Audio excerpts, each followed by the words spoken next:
Well, it's early October, and Chris Johnston, that normally means we're gearing up for the beginning of the NHL season. But given the very unique circumstances we're in, we are now heading into the off season, which is always an interesting time for the Maple Leafs. This year, especially after another disappointing playoff finish. When you look ahead, we have the draft coming, we have free agency. I think Leaf fans are expecting it to be a busy 7 to 14 days, a busy off season for that. What do you expect to happen for the Leafs in the next, let's say, 7 to 14 days? Well, the biggest issue that I see for this team and for Kyle Dubas to try to sort out is what his blue line is going to look like next season, Sean. And remember last year in the offseason, he went and got Cody Ceci and Tyson Barrie in separate moves to try to bolster things on the right-hand side. I don't think that worked and maybe in the way they would have hoped. But both of those players are now going to walk away in free agency on October 9th. And so I think it leaves a couple holes for the Maple Leafs. Really, their only right-hand shot option at defense that's under contract for next year right now is Justin Hall. They have Timothy Liljegren coming in the system. But, to me, the Leafs need to make some moves there to try to give themselves a little bit more stability to improve at that position. Because obviously up front they have the horses that you need to be a true Stanley Cup contender. So, there's a lot of different ways they can go about that, whether it's in free agency, there's a pretty big fish out there, or through trades. But that's probably got to be their number one priority here in the next 7 to 10 days. Now, you mentioned big fish, and I think the one that maybe you're referencing and the one that Leaf fans always want to bring up is Alex Pietrangelo, a guy that seems to spark a lot of interest and a guy that's been linked to the Maple Leafs for a long time now, whether it's proper or not. Do you see that happening? Can the Leafs make it happen? And in any way, shape, or form, could the Leafs go out and get Alex Pietrangelo? Well, I understand the excitement because Alex Pietrangelo on the surface is everything the Maple Leafs need. I mean, he's a horse. As I mentioned, he shoots right, and so I think he fills an organizational need where they maybe aren't as deep as at the other positions. But, I have to caution everyone not to get too excited here.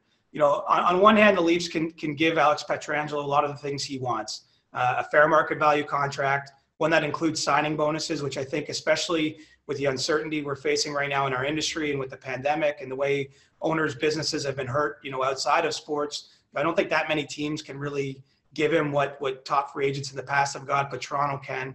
And, this is home for him. This is where he grew up, and there's a fit for him. So I think that there's a lot of reasons to connect the dots here, but I'm just not fully convinced, that the Leafs want to add another player that makes, say, $8 to $9 million to their roster because it would make them more top end than they already were. And I'm not 100% sure that he really wants to come home. I think that there's other places he's perhaps keeping an eye on if he doesn't get a contract with the St. Louis Blues. So, it's realistic. It's possible it could still happen, but I don't think it's most likely to happen, among the places that Pietrangelo could land.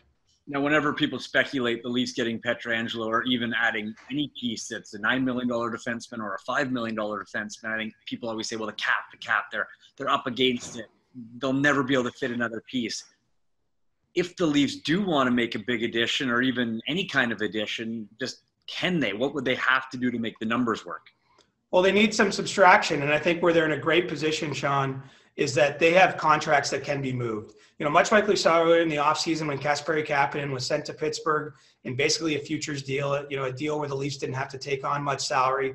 I think that they could entertain similar moves with Andreas Johnsson and Alex Kerfoot, maybe even a William Nylander, who, probably all things being equal, the Leafs don't want to move. But, I think he's a very tradable asset because, while he has a cap hit of $6.9 million, the actual money that he's owed is somewhere closer to $5 million for the remainder of his deal. And he's coming off his best season with more than 30 goals last year. And so, where the Leafs, I think, are in a better spot than other cap-strapped teams is they have contracts that are quite easily traded. Now, the Leafs obviously don't want to move all those players. Part of the strength of their organization is they have that kind of depth. But I do think that that's at least a consideration for them as they try to make improvements on the blue line, maybe look at shifting away around a little bit how their money is spent, is that they have those players out there that can be traded if they need to do that. Well, Chris, I thank you for the time, and I look forward to seeing what the next week or so has in store for the Maple Leafs and everyone around the National Hockey League. It's going to be busy, bud.